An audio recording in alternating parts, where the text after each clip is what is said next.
পোলাও। আমি আজকে পোলাও রান্না করবো, তো রেসিপিটা দেখে নাও। প্রথমে গরম জল করে নারকেল করতে হবে, কুড়ে নারকেলগুলো গরম জলে দিয়ে দিতে হবে। তারপরে গরম জলে দিয়ে খানিকক্ষণ রেখে দিতে হবে। তারপরে আমি গ্যাসে পাত্র দিয়ে দেব, দিয়ে ঘি দিয়ে দেব।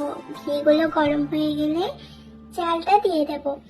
তো চাল দেওয়ার পরে আমি একটু নেড়ে চেড়ে নেব, ভালো করে মিশিয়ে নেওয়া হয়ে গেলে তেজপাতা দিয়ে দেবো। তারপরে যে নারকেল কোড়াগুলো ভিজানো ছিল সেইগুলো ভালো করে চেপে দুধ পার করে নেব।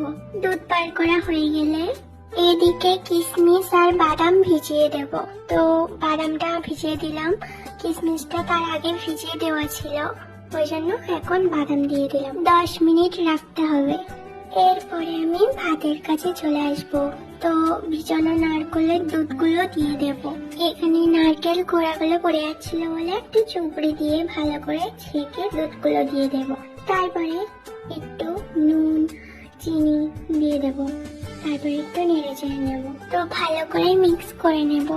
তো গাইস, তোমরা আমার ভিডিও দেখছো কিন্তু লাইক করছো না, কমেন্ট করছো না, ফলো করছো না। তো গাইস প্লিজ ফলো করে দাও।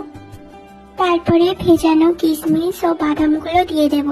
তো গাইস, আমি আমার বাড়ি কাজু বাদাম ছিল না বলে এমনি বাদাম দিয়ে দিলাম। তো এখানে কাজু বাদামই বেস্ট হবে, তো আমার কাছে নেই বলে ওই জন্য আমি দিতে পারিনি। তারপরে লবণ দিয়ে দেব আর একটু ভালো করে নেড়ে চেড়ে সবগুলো মিক্স করে নেব। ভালো করে মিক্স করতে হবে কিন্তু, তা না হলে পোলাওটা ভালো হবে না। এরপরে আমি ভাতটা ঢেকে দেবো 8 ঘন্টার জন্য পুরোপুরি, তারপরে হয়ে যাবে পোলাও রান্না। তো গাইস, পোলাও রান্না কমপ্লিট। ভালো লাগলে ফলো করো।